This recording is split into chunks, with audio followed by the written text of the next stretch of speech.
नमस्कार, दैनिक साथी के डिजिटल प्लेटफॉर्म में आपका स्वागत है।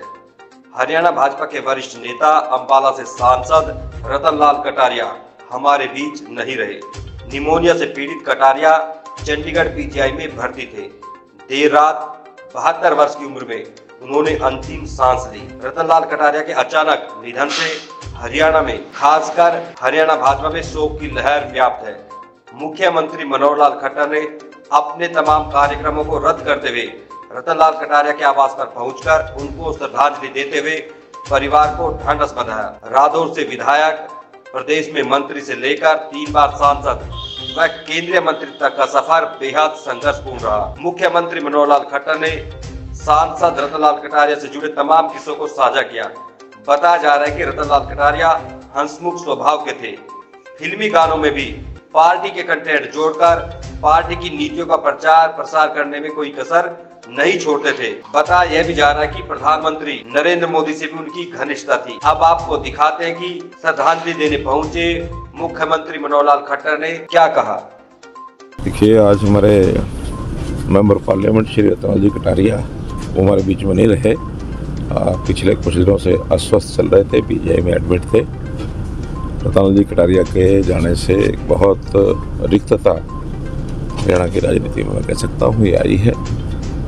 पार्टी के वो प्रदेश अध्यक्ष रहे, हरियाणा विधानसभा में रादौर से विधानसभा सदस्य, चीफ पार्लियामेंट्री सेक्रेटरी भी बाद में बनाया गया, केंद्र में भी मंत्री रहे और 3 बार लोकसभा का प्रतिनिधित्व हमारा लोकसभा का उन्होंने किया।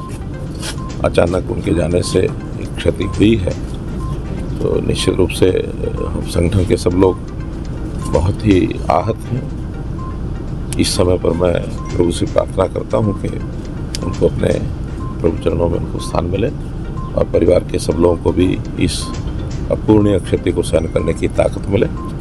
सरकार की ओर से हमने ये तय किया है कि उनकी अंत्येष्टि राजकीय सम्मान के साथ होगी और एक दिन का राजकीय शोक, एक दिन का ये होगा। हाफ मास्ट पर जो झंडे हैं वो दिन भर हाफ मास्ट पर रहेंगे। कोई सरकारी एंटरटेनमेंट का कार्यक्रम नहीं होगा। तो इस प्रकार से उनको हमने सरकार की ओर से भी आज श्रद्धांजलि देने का कार्यक्रम। सर, आपने संगठन के तौर पर भी उनके साथ काम किया, कोई ऐसा अनुभव जो आप साझा करना चाहिए?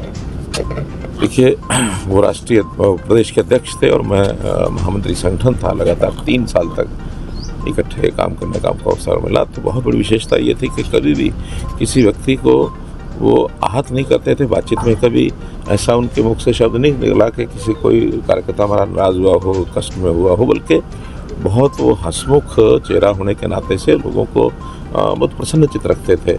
कभी भी मौके पर किसी प्रकार की कोई घटना, कोई कहानी, कोई गीत, कोई फिल्मी गाने, यहाँ तक कि पार्टी के सब्सटेंस को, कंटेंट को मिला करके फिल्मी गानों की तर्ज पर भी वो बहुत तरीके से अपनी बात को कहने का सलीका जो उनका था वो गानों के माध्यम से भी करते थे।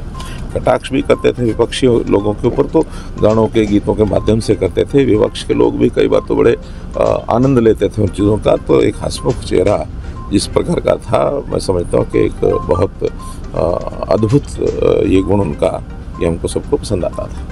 सरकारी परिवार से निकलकर केंद्रीय मंत्री तक पहुंचे, मेहनत उनकी आपने लगातार देखी। सर, आरएसएस से भी लगातार 50 साल से जुड़े रहे, उनके सफर को किस प्रकार से? देखिए, मैं स्वयं लाडवा में जिस बस्ती में उनका परिवार, उनका पालन पोषण हुआ, जहाँ उनके पिताजी स्वयं जो बैठते थे वो स्वयं ही बताते थे कि मैं एक मोची का बेटा हूँ और पिताजी उनका प्रत्यक्ष मोची का काम करते रहे हैं।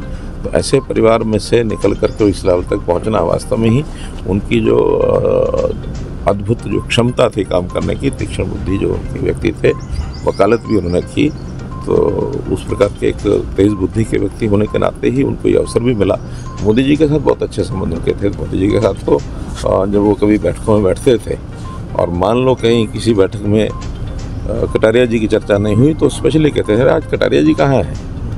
कटारिया जी को बाकायदा वो कोई ना कोई बात उनके मुख से सुन करके ही उनको लगता था बैठक संपन्न हुई है। तो ऐसे हंसमुख चेहरे के नाते से उनका स्थान सब जगह एक अच्छा स्थान था।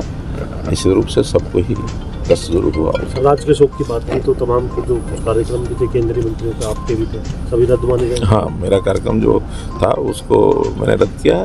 देखिए, राजकीय शोक में एंटरटेनमेंट नहीं होना चाहिए। सामान्य कार्यक्रम जो होते हैं कोई उसमें कठिनाई नहीं होती है, तो कोई एंटरटेनमेंट का कार्यक्रम नहीं होना चाहिए और जो ध्वज है वो हाफ मास्ट पर झुकना चाहिए। इस नाते से राजकीय शोक का पालन हो।